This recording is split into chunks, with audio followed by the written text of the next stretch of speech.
When love turns into poison, even the air you breathe becomes a weapon against you. And that's how I discovered that the person who was supposed to protect me had been planning my destruction from the very first glance. Good afternoon, my dears. This is Grandma Nellie, with my 76 years well lived, speaking directly from my little home in Savannah, Georgia. A city that holds stories between its cobblestone streets and the gentle waves at Tybee Beach. The sound of the ocean has always calmed me, even during the darkest days of my life. Today, I've decided to share with you a story I've kept in my heart for more than 5 decades. Before I begin, I want to thank all of you who are following my channel. If you're enjoying my story, go ahead and leave a like, subscribe to the channel, and tell me in the comments where you're watching this video from. It could be your city, your state, or even your country if you're far from our United States. Grandma loves knowing that people from all over are listening to me. It brings such joy to my heart. And did you know there's a $700 giveaway happening on this channel among all subscribers? Just comment where you're watching from and give this video a thumbs up, and you'll automatically be entered to participate. So comment below. I was born in 1949 in a small town called Oak Ridge in rural Kentucky, a place where gossip traveled faster than the creek water during heavy rain and where everybody knew everybody's business. My childhood wasn't the easiest. My father, well, I only knew his name, Joseph Carter. According to my mother, Dorothy, he went out to buy cigarettes when I was 2 years old and never came back. Went to buy cigarettes in another country, she would say bitterly whenever I asked. I grew up with just my mother, but just doesn't mean well. Dorothy was a difficult woman, the kind who seemed to be born with bile instead of a heart. She worked as a laundress, scrubbing other people's clothes from dawn to dusk, and unloaded all the frustration that life had piled on her onto me. One wrong look, one word too loud, and her slipper would come flying in my direction. "You're just like your father, Nellie, a burden I carry," she would say almost every day. "If it weren't for you, I could have found another man, had a better life." I grew up believing I was a mistake, a problem, an inconvenience. I woke up walking on eggshells, went to bed praying I wouldn't give her a reason to be angry the next day. The house where we lived was small, one room divided by an old sheet that served as a wall between the living room and the bedroom. No privacy, no peace, no rest. It was against this backdrop that I met Arnold at 17. I was working at a grocery store downtown, arranging shelves and working the register. He walked in one December afternoon, tall, strong, with a smile that lit up the whole place. He asked for a pack of cigarettes and, while I was looking for change, looked at me in a way nobody ever had before. "What's your name, miss?" he asked. "Nellie," I answered, feeling my face burn with embarrassment. "Pretty name for a pretty girl," he said, taking the change and leaving a small business card in my hand. "I work at City Hall. If you need anything, just come find me." I kept that card like it was treasure. Arnold Wilson, Public Works Department, City Hall. An important man, educated, handsome, had shown interest in me. The girl who grew up hearing she was a burden, a problem, leftovers. In the days that followed, he began to frequent the store. He always bought something small, a candy, a soda, a newspaper, and would chat with me during the quiet moments when the store was empty. He talked about the town, about City Hall projects, asked about my life. I told him little, afraid that once he knew my reality, he would lose interest. "You deserve better, Nellie," he told me one day, after I let slip about the hardship of living with my mother. "A girl like you should be treated like a princess." Princess. Nobody had ever called me that. I, who grew up being the maid in my own home, washing, ironing, cooking, hearing complaints, was now a princess in someone's eyes. Our courtship began right there, in the grocery store. No formal proposal, no ring, none of that. Just the certainty that we would meet every day, that we would talk, that he would look at me in that special way that made my heart race.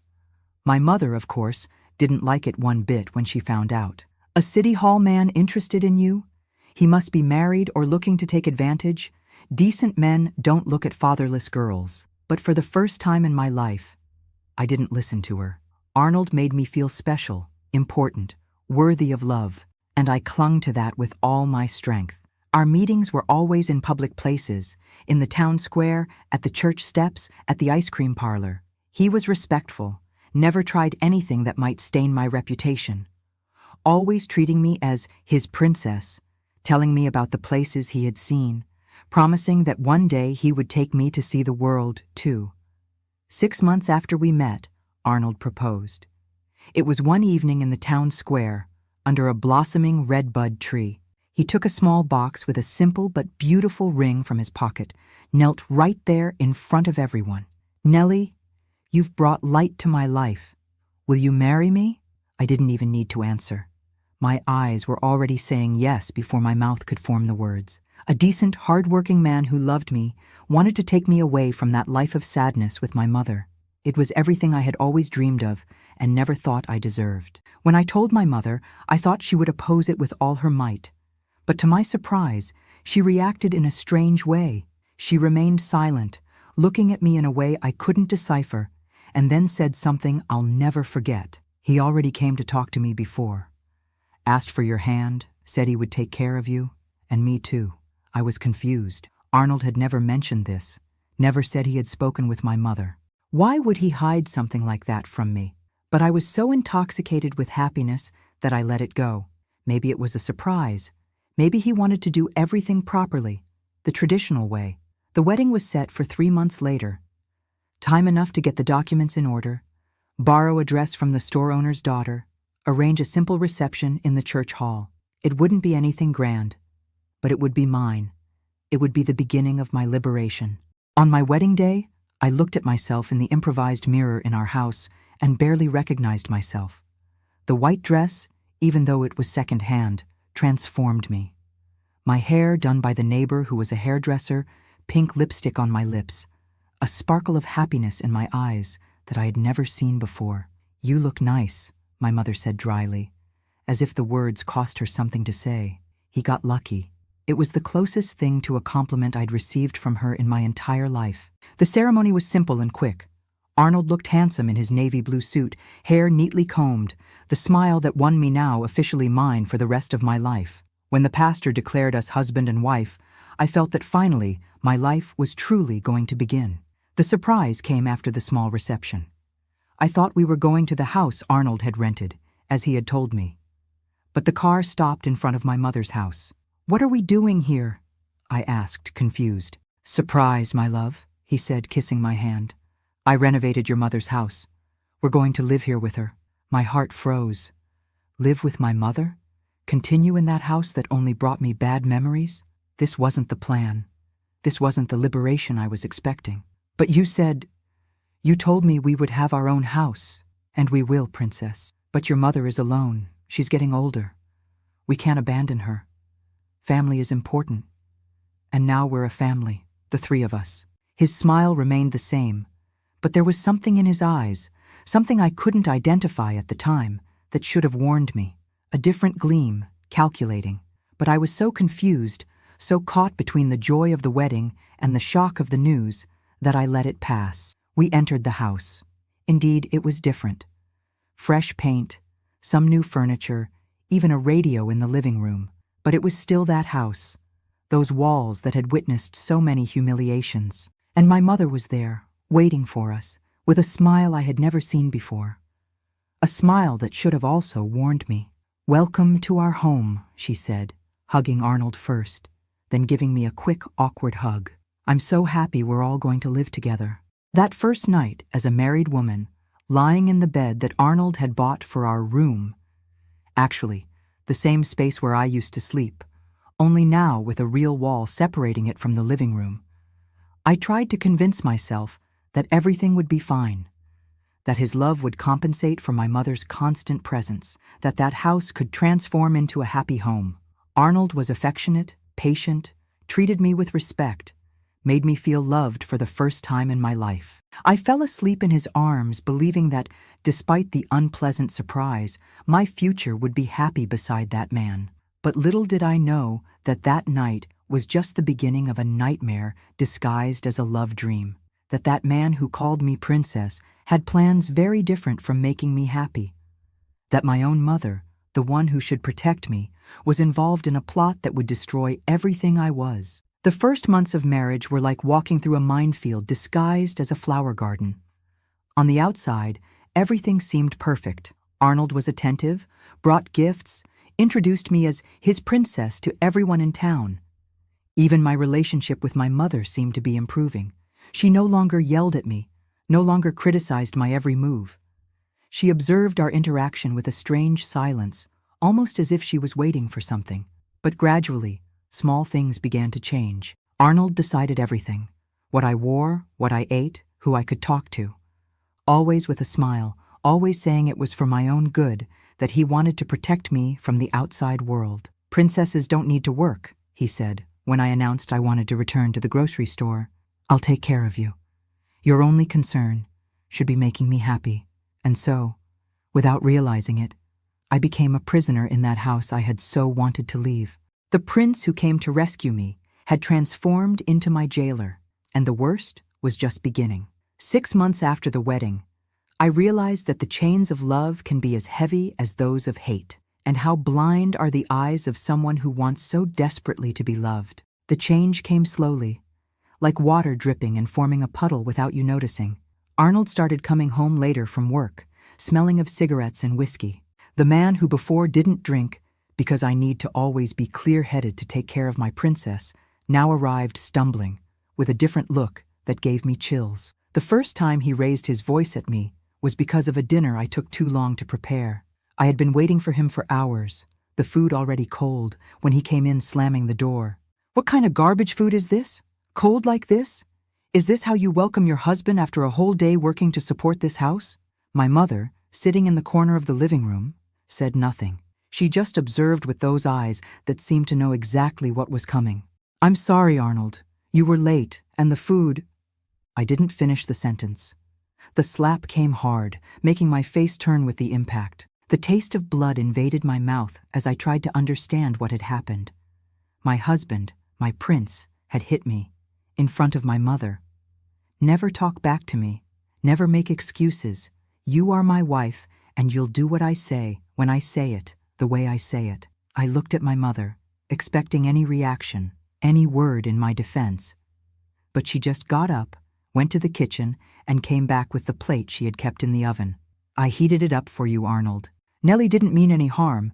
She's still learning to be a good wife." That night, lying next to the man who hours before had assaulted me, I cried silently.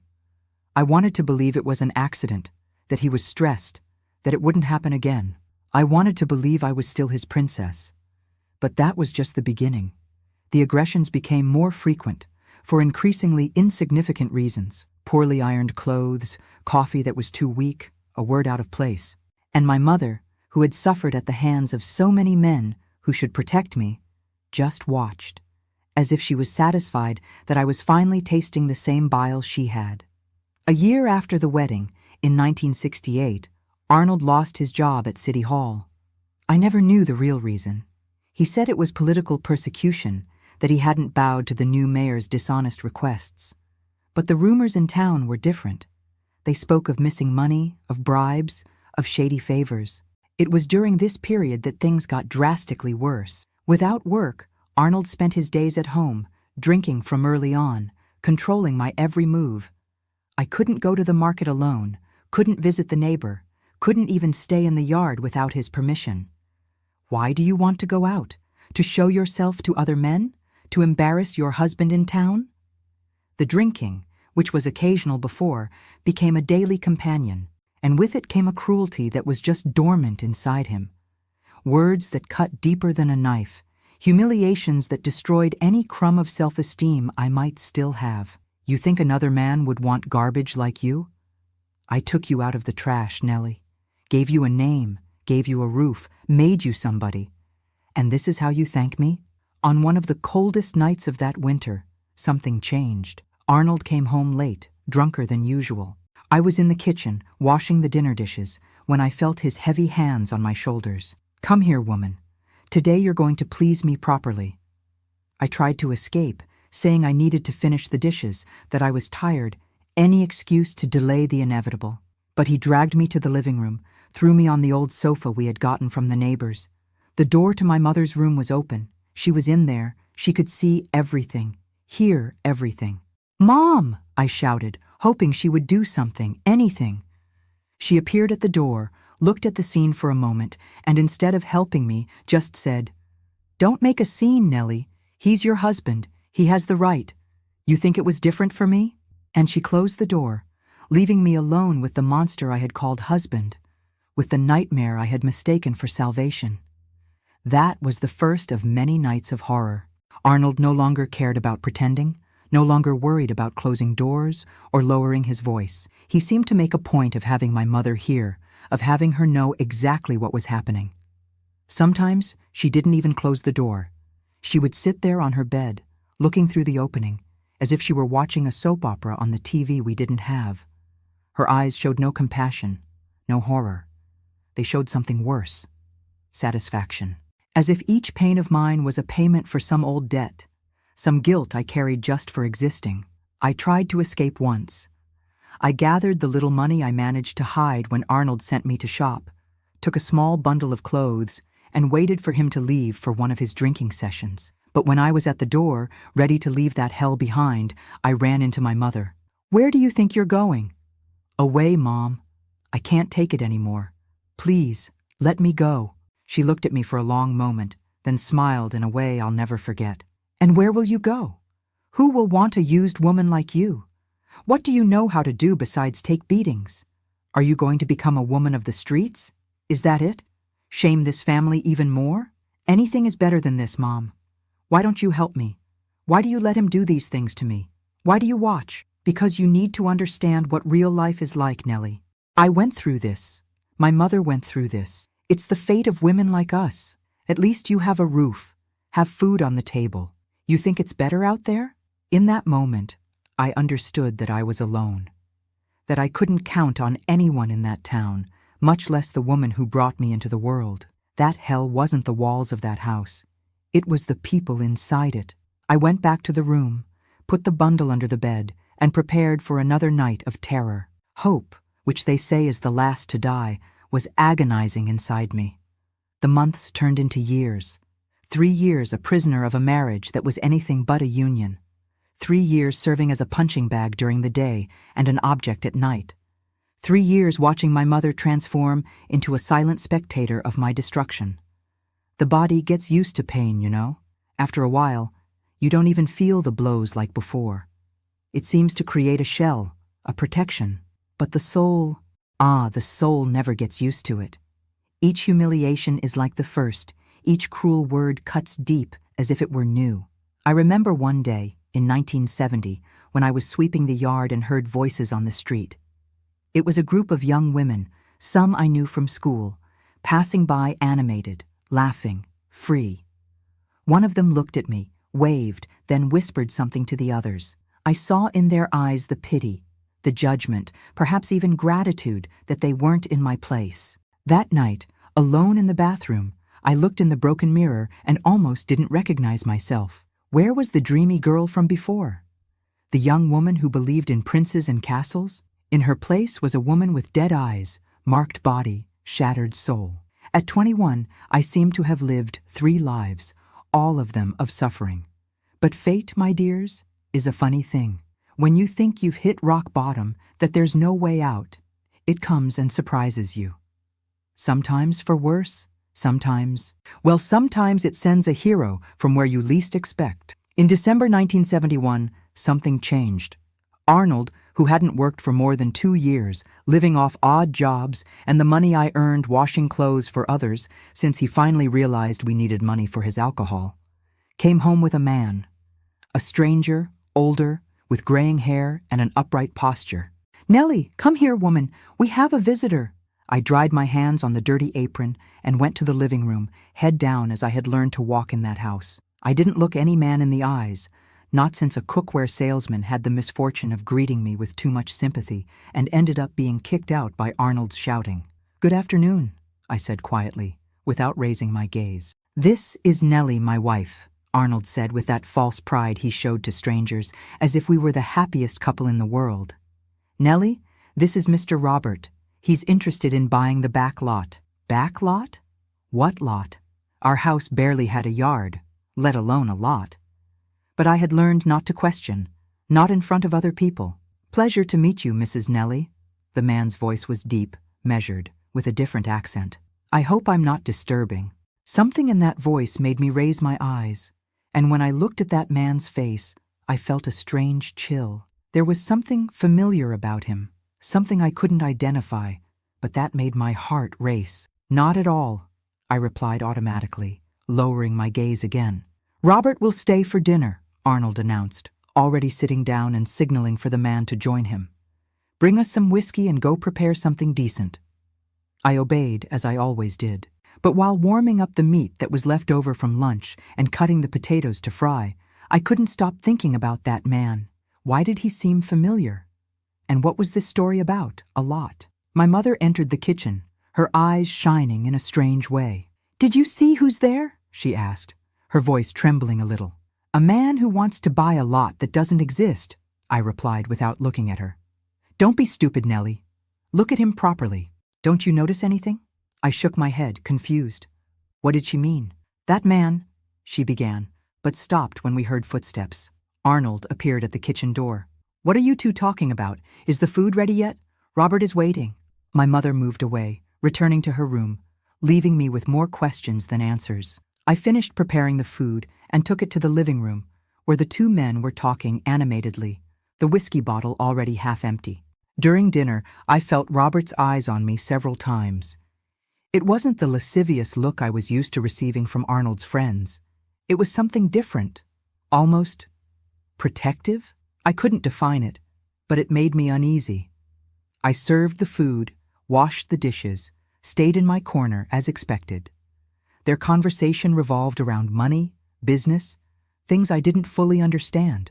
Arnold seemed excited, gesturing, promising facilities, access to documents. It was late when the man finally said goodbye.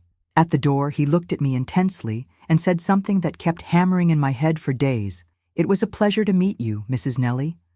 Sometimes life takes unexpected turns, and sometimes what seems lost forever finds a way back." I didn't understand what he meant, not at that moment, but something in the way he spoke, as if he had a secret that only the two of us shared, left me restless. That night, Arnold didn't beat me, didn't force me.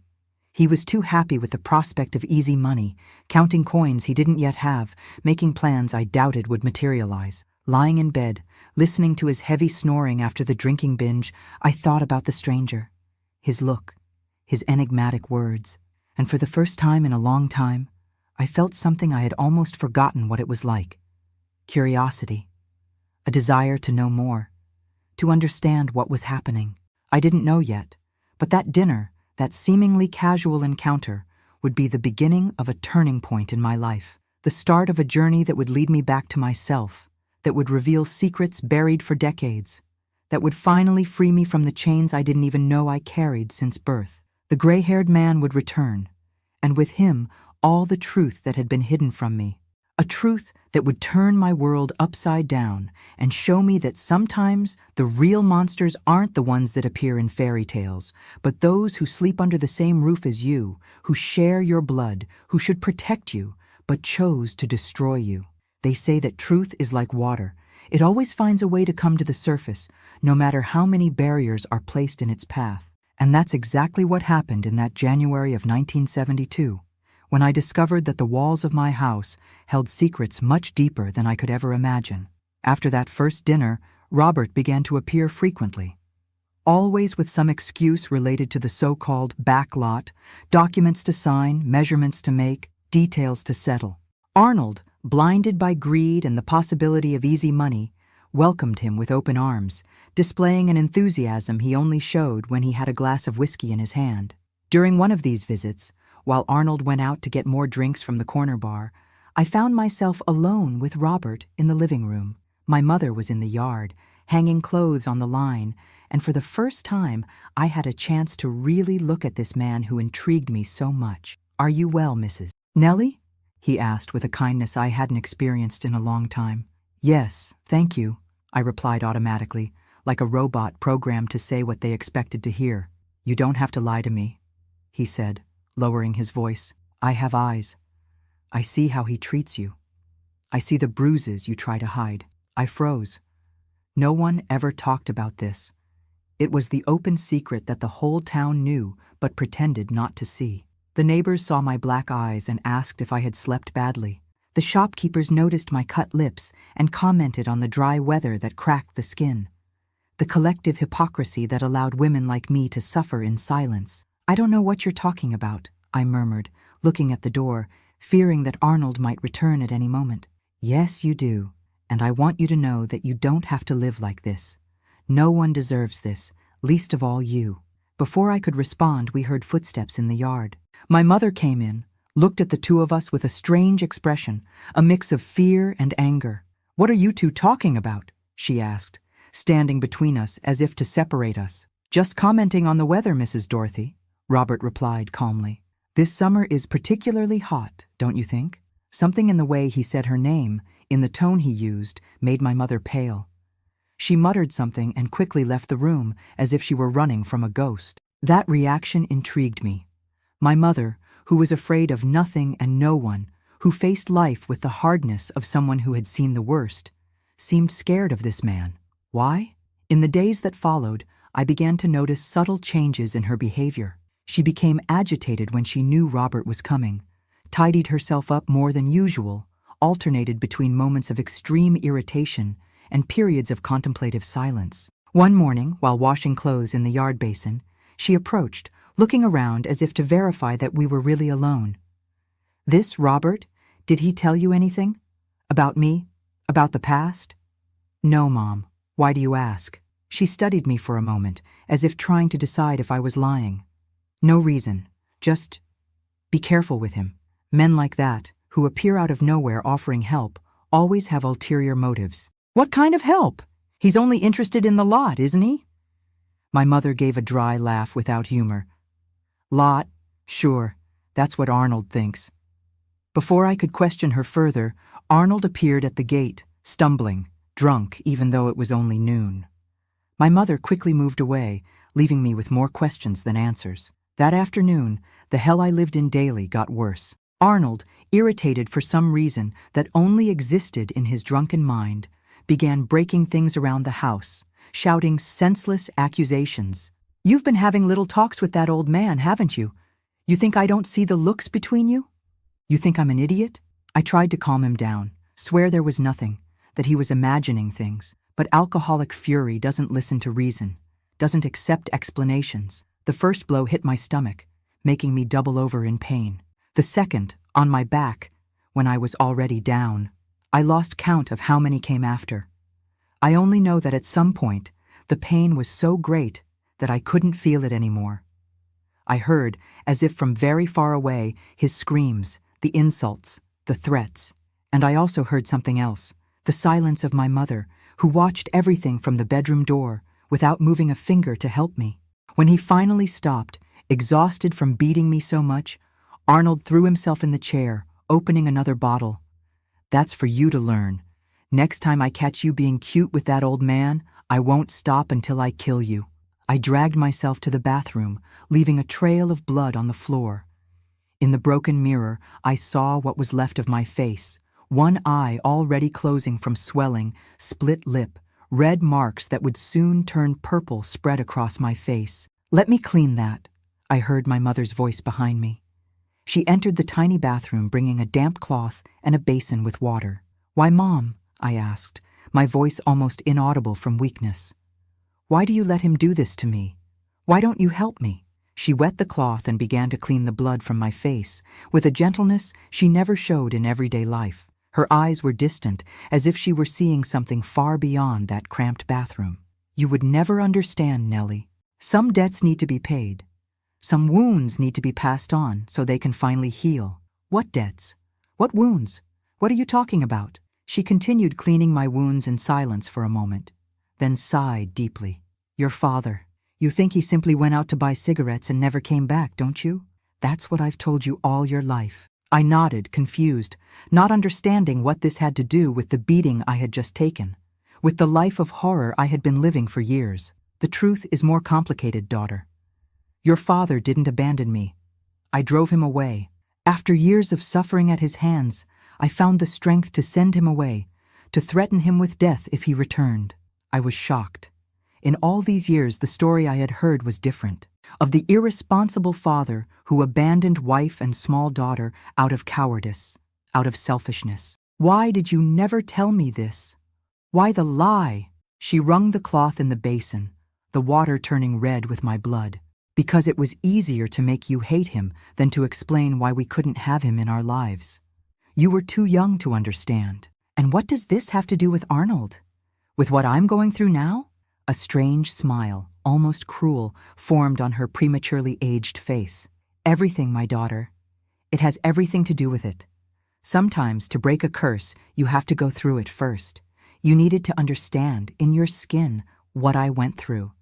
You needed to feel the same, to value what I did for us both. My blood froze. I couldn't be hearing right. It couldn't be what I was thinking. Mom, are you saying that you let Arnold treat me like this on purpose? That you chose him for this? She didn't answer directly, but her eyes said it all. There was a sick satisfaction there, a silent revenge being executed for years, not against me, I realized at that moment, but through me. Your father made me suffer in ways you can't imagine, Nellie. I swore he would pay, that he would feel in his soul what he made me feel in my flesh. But he left.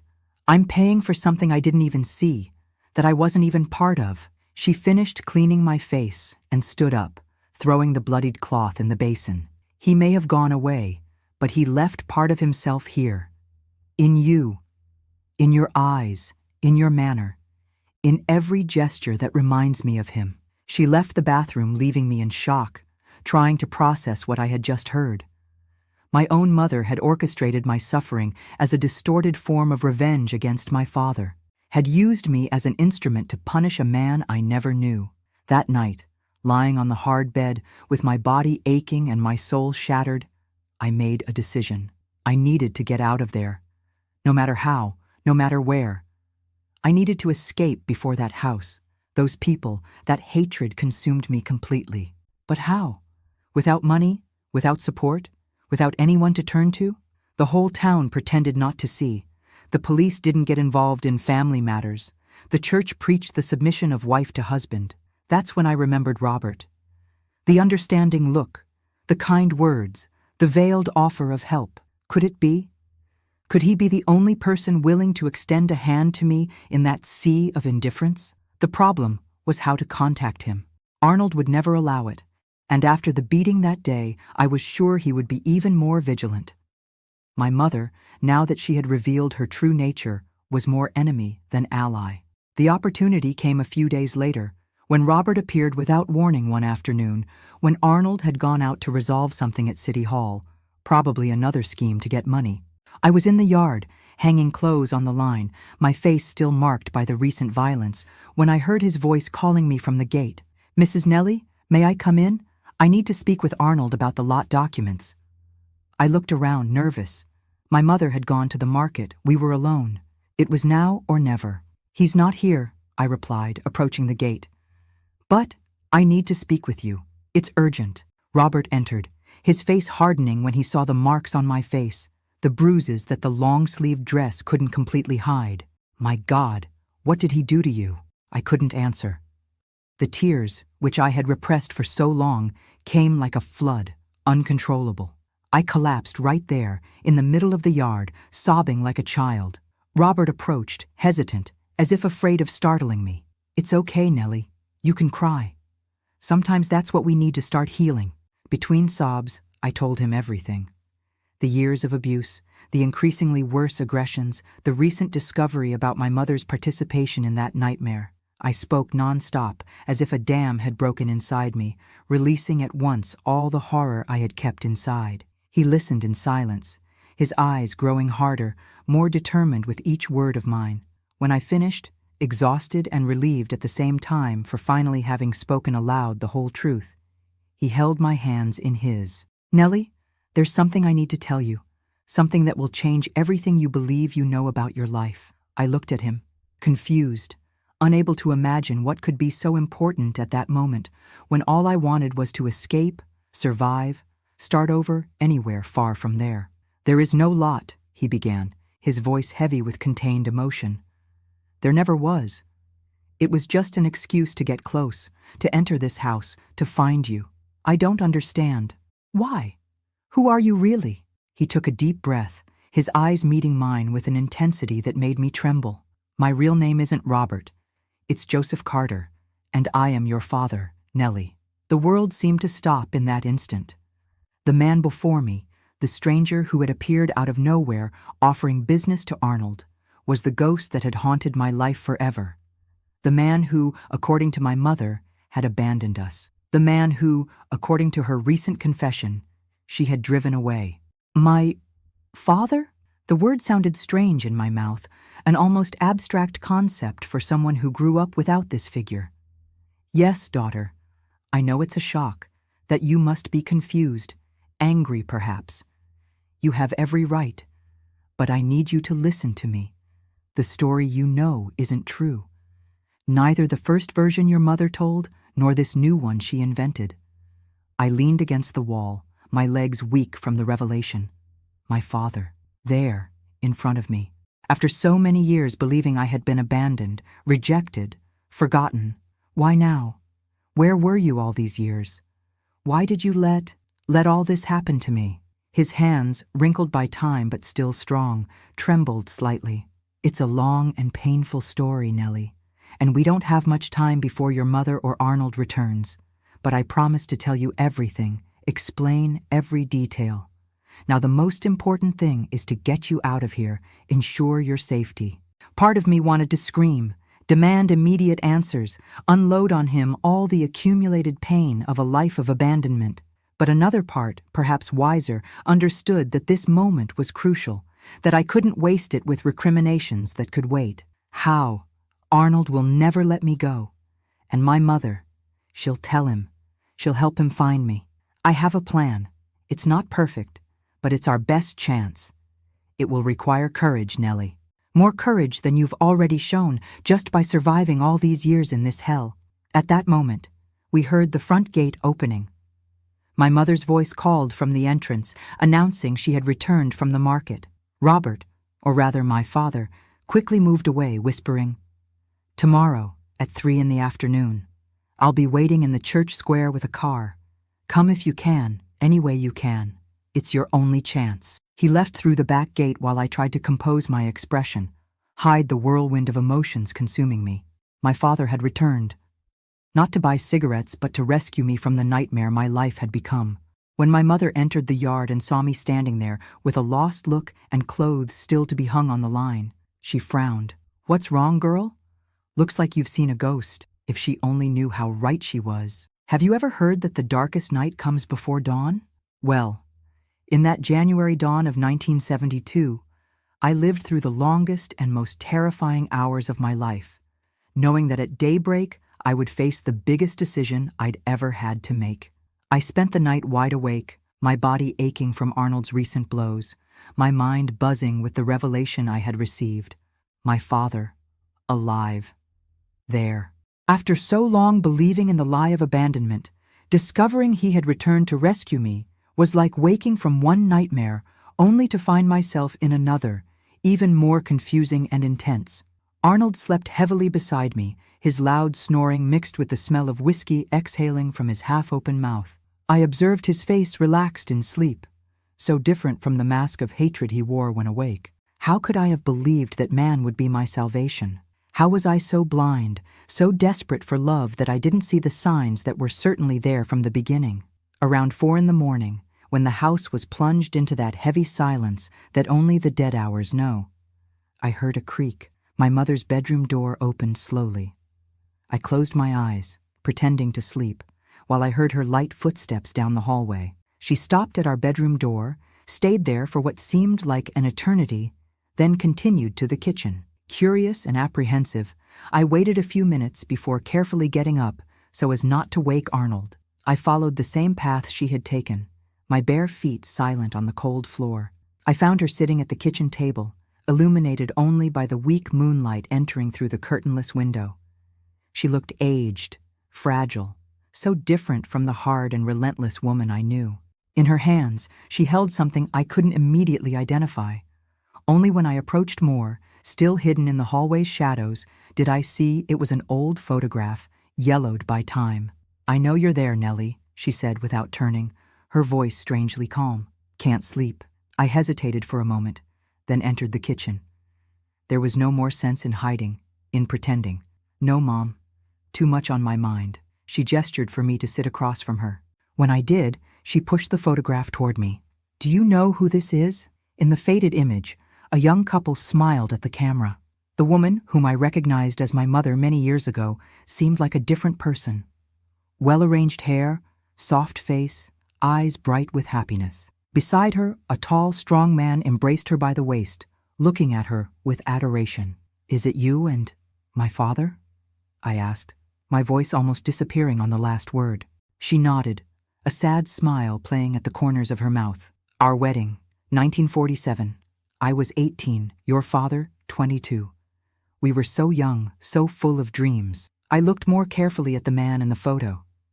Even with the worn image, I could see similarities between him and Robert, or rather Joseph, whom I had recently met.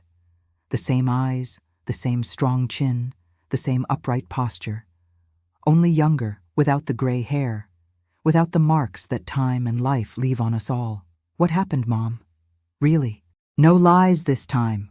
She sighed deeply, seeming to weigh what she would say next. The truth is that even I don't know anymore, daughter. I've told so many versions over the years that sometimes I don't remember which is real and which I invented." "Try," I insisted, surprising us both with the firmness in my voice. "I owe this to myself, and you owe this to me too." She remained silent for a long moment, her wrinkled fingers caressing the edge of the photograph as if she could extract from it the necessary courage. "Your father was a good man," she finally began. "Hard-working, honest, kind. He treated me like a queen, said I was the most beautiful woman he had ever seen. We met at a 4th of July dance, danced all night, and 2 months later we were married." I was surprised by the soft, almost nostalgic tone. I had never heard my mother speak like this about anyone, much less the man who had supposedly abandoned us. "But something changed," she continued, her face hardening. "After you were born, I don't know how to explain. It was as if a shadow had fallen over me. I couldn't feel joy, had no strength for anything. I cried all day, screamed over anything. The doctors called it postpartum blues, but it was much more than sadness. It was a black hole that sucked me in, that transformed me into another person." I listened in silence, beginning to see for the first time my mother as a complex human being, not just the cruel and distant figure I knew. Joseph tried everything. He took me to doctors, to faith healers, gave me medicine, stayed awake nights on end, calming me when I had crises. But nothing helped. I only got worse. I began to have terrible thoughts.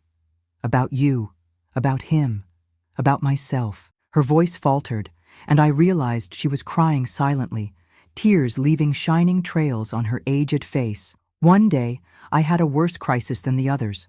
I grabbed a knife, threatened both of you. Your father managed to disarm me, but he was terrified, not for his own safety, but for yours. You were only 2 years old, didn't understand what was happening, crying frightened in your little corner. My heart was beating fast, absorbing every word of this story that was rewriting my entire existence. The next day, he decided to take you to your paternal grandmother's house to protect you until I got better. But I wouldn't let him. I screamed, hit him, threatened to kill myself if he took you. I was beside myself, completely out of control. She took a deep breath, as if gathering strength for the hardest part. Joseph went out to seek help, maybe to have me admitted somewhere I could receive proper treatment. While he was gone, I packed our things and fled with you here to Oak Ridge, where nobody knew us. I spread the story that I had been abandoned, that he had gone out to buy cigarettes and never returned. It was easier to be the victim of the story than to admit that I was the monster. The kitchen fell into a dense silence, broken only by the tick-tock of the old clock on the wall and Arnold's occasional snoring coming from the bedroom. "And why didn't he find us? Why did it take so long?" "He tried." My God, how he tried. In the first years, I received news from acquaintances that he was looking for me everywhere. But I always moved houses, always spread different lies, always used my maiden name instead of his. And then I met Arnold. Her voice hardened, saying the name. He noticed my vulnerability, my constant fear of being found. He promised to protect me, said no one would ever separate us. At first, I thought I had found an ally, someone who would understand my situation, who would help me raise you. But that's not what happened, I stated, more a realization than a question. No, she agreed, sadly shaking her head. Arnold is a predator. He saw in me an easy prey, a woman alone, troubled, with a small daughter to raise. When I finally realized what kind of man he was, it was too late. He knew too much, had too much control over our lives. And that's why you let him treat me that way? Out of fear of him? She raised her gaze, her eyes meeting mine for the first time in that conversation. At first, yes. Then, I can't explain, Nellie. Something inside me broke. Seeing you suffer at his hands awakened a sick part of me, a part that thought you deserved that suffering for being the daughter of a man I had unjustly driven away. A punishment for him through you. The cruelty of that confession hit me like a punch. Even after everything I had been through, it was still difficult to accept that my own mother had consciously allowed my suffering as a distorted form of revenge. And now? What's changed now for you to be telling me all this? She gave a sad smile, putting the photograph in the pocket of her worn apron. He came back, didn't he? Joseph, or Robert, as he's calling himself now. I thought it was a ghost when I first saw him. After so long, so many years hiding, lying, he found us. I remained silent, neither confirming nor denying. I didn't know how much I could trust her, how much her apparent vulnerability was genuine. You don't need to say anything, she continued. I saw how he looked at you, how he searched for his features in your face. A father always recognizes a daughter, no matter how much time passes. What are you going to do? I asked, tense. Are you going to tell Arnold? She slowly shook her head. No, I've caused enough damage in this life.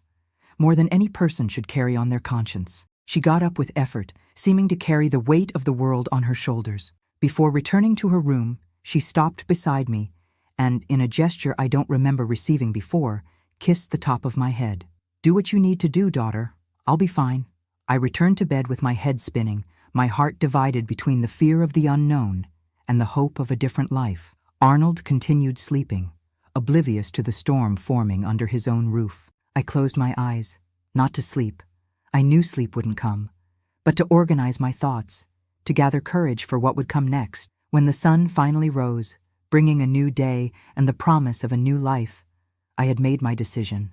I got up silently, gathered the few things I wanted to take, my grandmother's ring, a less worn dress, a photo of a cousin who had been my only friend in childhood, and hid them in a small bundle under the kitchen sink, where Arnold never looked. The day dragged on in almost unbearable tension. Each minute seemed like an hour, each noise startled me. Arnold, fortunately, left early to take care of business, probably drinking at the bar and playing cards with other bums like him.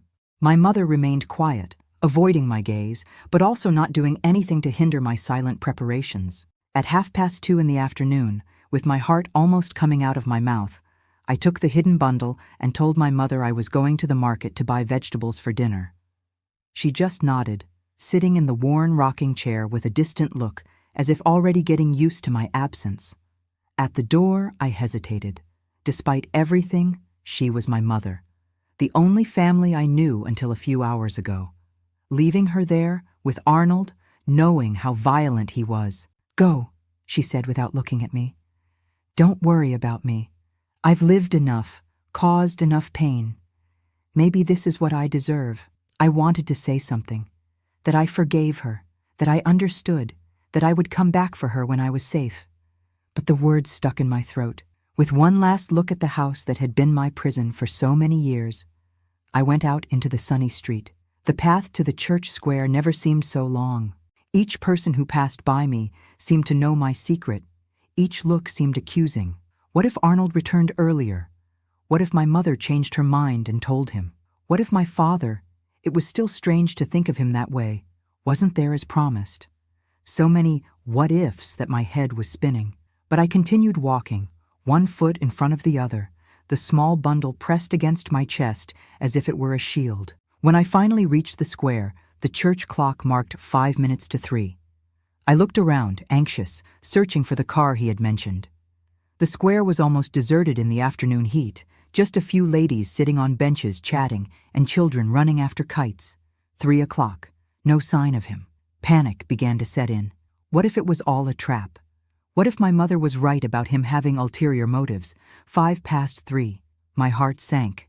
Maybe I'd been foolish to believe, to hope that after so many years someone really cared, really wanted to save me. That's when I saw the dark blue car slowly turning the corner. I didn't know much about automobiles, but it looked new, well-maintained, so different from the old, dusty cars I saw in town. It stopped exactly where I was, and the driver's window lowered, revealing the anxious face of Joseph Carter, my father. Nellie, thank God you came. Get in, quick! He didn't need to ask twice. I got into the car, feeling the coolness of the air conditioning, a luxury I had never experienced before, and the smell of new leather seats. I thought you wouldn't come, he said, pulling away as soon as I closed the door. I thought you had changed your mind, or that something had happened. I almost didn't come, I confessed, still clutching my small bundle. I have so many questions, so many doubts. And I have all the answers, daughter. Or at least, all the ones I know. But first, we need to leave this town. We're not safe here. As the car gained speed, leaving behind the familiar streets of the town that had been my home and my prison, I looked out the window one last time. The past was being left behind. The years of abuse, the complicit silence, the lies that had built my life. Before me, an uncertain but full of possibilities future opened up. And beside me, driving with determination on the road that would take us far from there, was the man who, against all odds, had returned to fulfill the promise made so many years ago, to protect his daughter, even if it meant facing his own demons. Where are we going?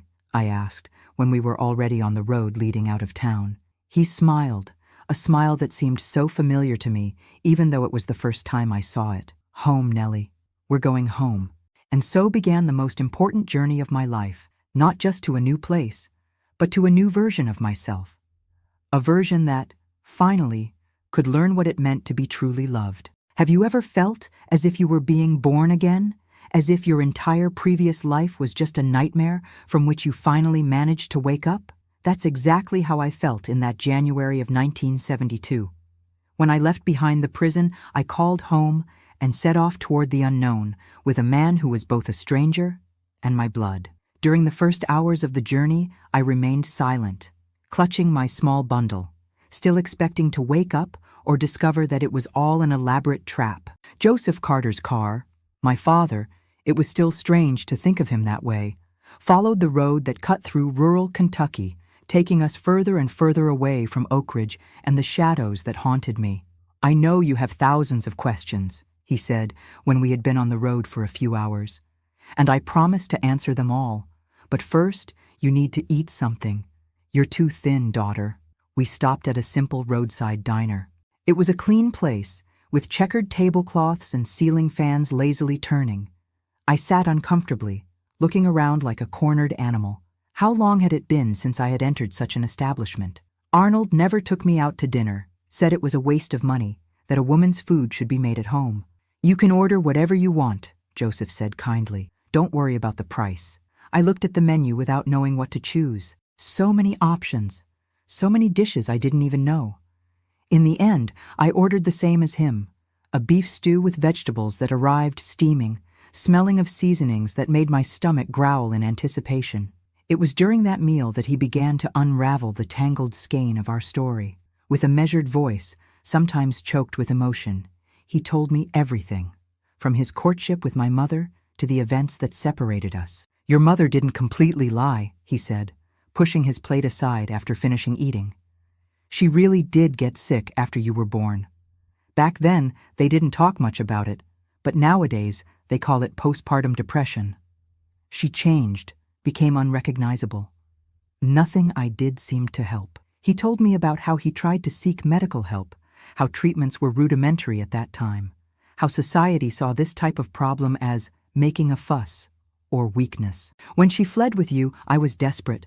I looked everywhere, hired people to help, but she was clever. She constantly changed towns, used different names, spread contradictory stories. Why didn't you go to the police? I asked, finding my voice for the first time since we entered the diner. He sighed deeply. I tried, but back then the authorities didn't get involved in family matters. They said it was a problem between husband and wife, that she had the right to be with her daughter.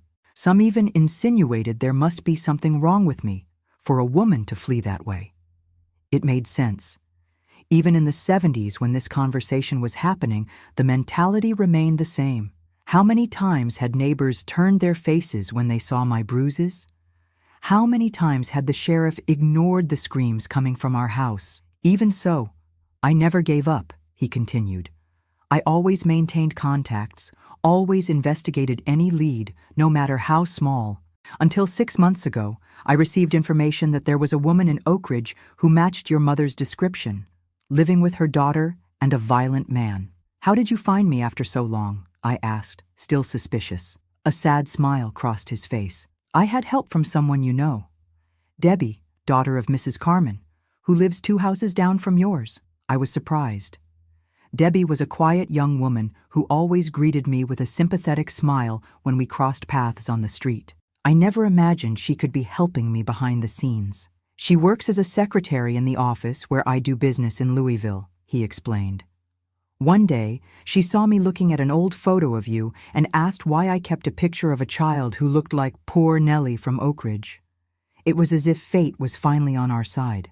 It was too much information to process at once. Part of me wanted to believe every word, to cling to the idea that someone had spent years looking for me, wanting to save me. Another part, the one Arnold had shaped with violence and humiliation, suspected there was something more, some hidden interest. What do you want from me? I asked directly. After so long, why care now? The question seemed to hurt him, but he didn't look away. Because you're my daughter. Because I promised on the day you were born that I would always protect you, and I failed. Because not a single day goes by without me thinking about what your life would be like, your smile, your voice. Because no matter how much time passes, a father never, ever gives up on a daughter. His eyes shone with contained tears, and for the first time since our escape, I felt something inside me thaw. A small crack in the wall of distrust and fear I had built over the years. That night, we slept in a small but clean motel on the road to Louisville. He made a point of getting separate rooms, respecting my space, my time to digest everything that was happening. When I lay down in bed, the first in years that I didn't have to share with a man who saw me as property, I cried until I fell asleep, not from sadness, but from relief. The next day, we arrived in Louisville. The big city both frightened and amazed me at the same time. So many people, so many cars, buildings that seemed to touch the sky. The contrast with the quiet life of the countryside was striking. I live in an apartment in the Highlands neighborhood, he explained as he drove through the busy streets. It's a nice area, you'll like it. I've had a room prepared for you for years. I always kept hope. The apartment was modest but comfortable, in a 3-story building in a leafy neighborhood. When I entered the room that would be mine, I was speechless. It was simple, but had been decorated with such care, so many details thought out for a daughter who might never appear. A flowered bedspread, light curtains that swayed with the breeze, a small bookshelf with books I never had the opportunity to read. I know it might seem childish, he said, seeming nervous about my reaction. I started decorating when you would have been about 10 years old, and I kept changing it as I imagined you growing up. If you don't like it, we can redecorate, buy new things. It's perfect, I whispered, touching the soft bedspread with my fingertips, as if it were a dream that could dissolve at the slightest contact. The first months in Louisville were of adaptation and discoveries. Joseph Carter, whom I asked to call Dad after a few weeks, owned a small printing shop that printed materials for businesses in the region. He had a stable life, comfortable without being luxurious. And most importantly, he was a kind, patient, respectful man. At first, I would startle at any sudden movement, cower when he raised his voice to speak on the phone, ask permission for everything, to eat, to leave the room, to take a shower. Ingrained habits of someone who lived years under tyranny. "Nellie," he told me one day, holding my trembling hands after I broke a glass and panicked waiting for punishment. "This is your home. You are free here. Free to come and go, free to speak, free to be whoever you want. Never, ever will I raise a hand to you. Never will I humiliate or control you. You are my daughter, not my property." They were simple words, but they planted the first real seed of healing in my devastated heart. With time, I opened up, regaining my autonomy, rediscovering who Nellie was beneath the layers of fear and submission. My father encouraged me to study, something I had abandoned at 15 when Arnold said that women don't need education to cook and have babies. At 23, I completed my GED. At 25, high school. It was one of the greatest joys of my life to receive the diploma, to see the pride in my father's eyes, to feel that I was finally building something of my own. I began working at the print shop, learning the business from the basics. I discovered I had a talent for design, for creating layouts that pleased clients. For the first time in my life, I received compliments for my work, for my talent, not for being cute or obedient. Of course, not everything was roses. Trauma doesn't disappear overnight. I had nightmares for years, startle responses, moments of panic without apparent reason. My father, patient, took me to a psychologist, Dr. Claire, a woman ahead of her time who helped me understand that I wasn't to blame for what happened, that I didn't deserve the abuse, that I had a right to a happy life. "What happened to my mother?" I asked my father one night, almost 2 years after the escape. It was a question I had avoided for a long time, divided between concern and resentment. He hesitated, choosing his words carefully. "She refused help when I offered. Said she deserved to stay where she was, with whom she was. But I hired someone to keep an eye on her, to ensure Arnold didn't do anything too severe to her." "And him? He never looked for us?" "He tried at first. He went to Debbie's house, threatened her family. But I had a conversation with the authorities in Louisville, explained the situation. He has some pending issues with the law. Fraud, small scams. It was enough to keep him away." I nodded, feeling a weight lift from my shoulders. The fear that Arnold might appear one day, drag me back to that hell, had been a constant shadow in the first months. It was in 1975, 3 years after my rescue, that I met Michael. He was a client of the print shop, owner of a small bookstore downtown. He came to order business cards and promotional flyers, and we ended up talking about books, about authors we had recently discovered, about the pleasure of reading that I had rediscovered so late. Unlike Arnold, Michael didn't appear promising to save me, transform me into a princess, give me a fairy tale. He appeared as an equal, interested in my opinions, respectful of my space and my time. The courtship began slowly, with coffees after work, walks in the park, endless conversations about everything and nothing. When I told him my story, not all at once, but in pieces as I felt safe, there was no pity in his eyes, only understanding and admiration for my strength. "You're amazing, Nellie," he said simply.